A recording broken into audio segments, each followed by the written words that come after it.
नमस्कार दोस्तों, इस वीडियो में हम डिस्कस करेंगे कि कैल्सी जॉइंट टैबलेट का उपयोग किन कंडीशंस में किया जाता है, कैल्सी जॉइंट टैबलेट को कैसे लेना चाहिए और कैल्सी जॉइंट टैबलेट की वजह से क्या साइड इफेक्ट्स हो सकते हैं। और यह भी डिस्कस करेंगे कि कैल्सी जॉइंट टैबलेट को लेते समय क्या क्या सावधानियां रखनी चाहिए और किन व्यक्तियों के लिए कैल्सी जॉइंट टैबलेट को लेना जरूरी होता है और किन व्यक्तियों में कैल्शियम की कमी होने का जोखिम अधिक होता है। हमारे शरीर में दांतों और हड्डियों को मजबूत बनाए रखने के लिए कैल्शियम बेहद ही जरूरी होता है। हमारे शरीर का 99% कैल्शियम हमारे शरीर की हड्डियों और दांतों में स्टोर होता है और बचा हुआ 1% हमारे ब्लड में होता है। जब हमारे ब्लड में कैल्शियम की कमी हो जाती है तब हमारा शरीर हड्डियों और दांतों से कैल्शियम लेने लग जाता है, जिसकी वजह से धीरे धीरे हड्डियां और दांत कमजोर होने लग जाते हैं। हड्डियां कमजोर होने की वजह से हड्डियों में हल्की सी चोट या गिरने की वजह से भी फ्रैक्चर हो सकता है। कैल्शियम की कमी की वजह से दांतों की जड़ें कमजोर हो जाती है और दांत भंगुर होकर टूटने लगते हैं और छोटे बच्चों में कैल्शियम की कमी होने पर उनके दांतों को निकलने में देरी हो सकती है या लंबा समय लग सकता है। बच्चों में कैल्शियम की कमी लंबे समय तक रहने पर उनकी हाइट भी कम रह सकती है। कैल्शियम की कमी की वजह से बच्चों में रिकेट्स हो सकता है और 19 साल से अधिक उम्र के व्यक्तियों में ऑस्टियोमलेशिया और ओस्टियोपोरोसिस होने का रिस्क अधिक हो जाता है। ओस्टियोपोरोसिस एक हड्डियों का रोग है जिसमें हड्डियां बहुत ही कमजोर व अंदर से खोखली हो जाती है, जिसकी वजह से हड्डियों में हल्की सी चोट या गिरने की वजह से भी फ्रैक्चर हो सकता है। शरीर में कैल्शियम की कमी होने पर शरीर की हड्डियों और जोड़ों में दर्द रहने की समस्या भी हो सकती है। कैल्शियम के साथ विटामिन डी भी लेना जरूरी होता है। शरीर में विटामिन डी की कमी होने पर भी कैल्शियम की कमी हो सकती है, क्योंकि विटामिन डी शरीर में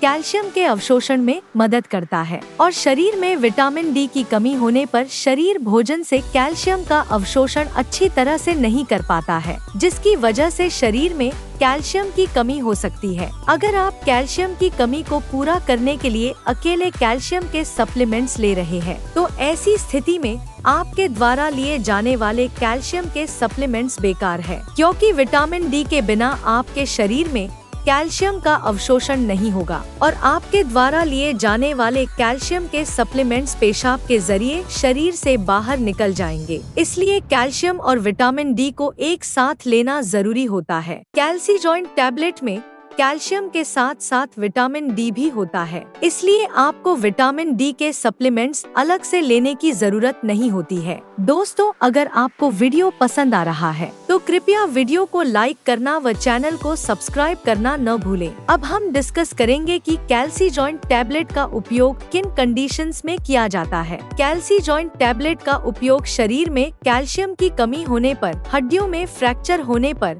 रूमेटॉइड अर्थराइटिस और ऑस्टियोआर्थराइटिस होने पर, शरीर के जोड़ों, हड्डियों व मांसपेशियों में दर्द होने पर, न्यूरोपैथिक दर्द होने पर यानी नसों का दर्द होने पर, डायबिटिक न्यूरोपैथी होने पर, गर्भवती महिलाओं और स्तनपान करा रही महिलाओं के लिए ऑस्टियोपोरोसिस होने पर, ऑस्टियोमलेशिया या रिकेट्स होने पर, शरीर में न्यूट्रिशन की कमी होने पर, शरीर में दांतों, जोड़ों और हड्डियों को स्वस्थ बनाए रखने के लिए, और जो व्यक्ति मिर्गी या दौरों की दवाइयाँ ले रहे हैं जैसे फेनोबारबिटल, फेनिटोइन, उन व्यक्तियों को भी डॉक्टर कैल्सी जॉइंट टैबलेट को लेने की सलाह दे सकता है। अब हम डिस्कस करेंगे कि किन व्यक्तियों में कैल्शियम की कमी होने का जोखिम अधिक होता है और किन व्यक्तियों को कैल्सी जॉइंट टैबलेट को लेने की जरूरत पड़ सकती है। जो व्यक्ति शुद्ध शाकाहारी डाइट लेते हैं और दूध, दही जैसे डेयरी प्रोडक्ट्स का सेवन बहुत कम मात्रा में करते हैं, ऐसे व्यक्तियों में कैल्शियम की कमी होने का जोखिम अधिक होता है। इसलिए ऐसे व्यक्तियों को कैल्सी जॉइंट टैबलेट को लेने की जरूरत पड़ सकती है। महिलाओं में मेनोपॉज के बाद एस्ट्रोजन हार्मोन का प्रोडक्शन कम हो जाता है,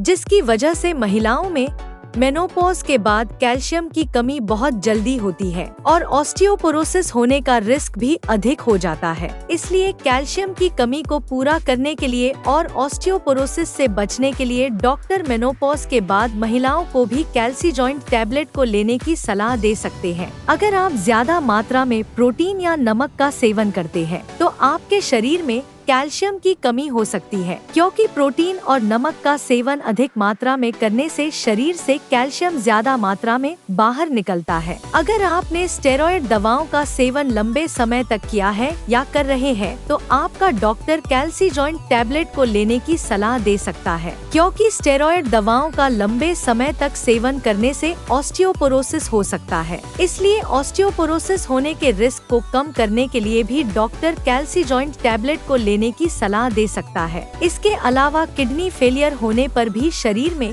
कैल्शियम की कमी बहुत जल्दी होती है। जिन व्यक्तियों को लैक्टोज इंटॉलरेंस की समस्या है, उन व्यक्तियों में भी कैल्शियम की कमी हो सकती है। लैक्टोज इंटॉलरेंस की समस्या होने पर व्यक्ति दूध को अच्छी तरह से पचा नहीं पाता है, जिसकी वजह से भी शरीर में कैल्शियम की कमी हो सकती है। अगर किसी व्यक्ति को दूध को पीने के बाद पेट में दर्द, पेट में गैस, पेट में भारीपन, दस्त या स्टूल के अंदर फैट आती है, तो ये लक्षण लैक्टोज इंटॉलरेंस के हो सकते हैं। अब हम डिस्कस करेंगे कि कैल्सीजॉइंट टैबलेट को कैसे लेना रिकमेंडेड होता है। कैल्सीजॉइंट टैबलेट को खाना खाने के बाद लेना रिकमेंडेड होता है। कैल्सीजॉइंट टैबलेट को आप हल्के गर्म दूध या हल्के गर्म पानी के साथ ले सकते हैं। आमतौर पर 18 साल से अधिक उम्र के ज्यादातर व्यक्तियों को डॉक्टर कैल्सीजॉइंट टैबलेट को दिन में एक ही बार लेने की सलाह देते हैं। कैल्सीजॉइंट टैबलेट की डोज उम्र, शरीर के वजन और बीमारी की गंभीरता के आधार पर कुछ व्यक्तियों में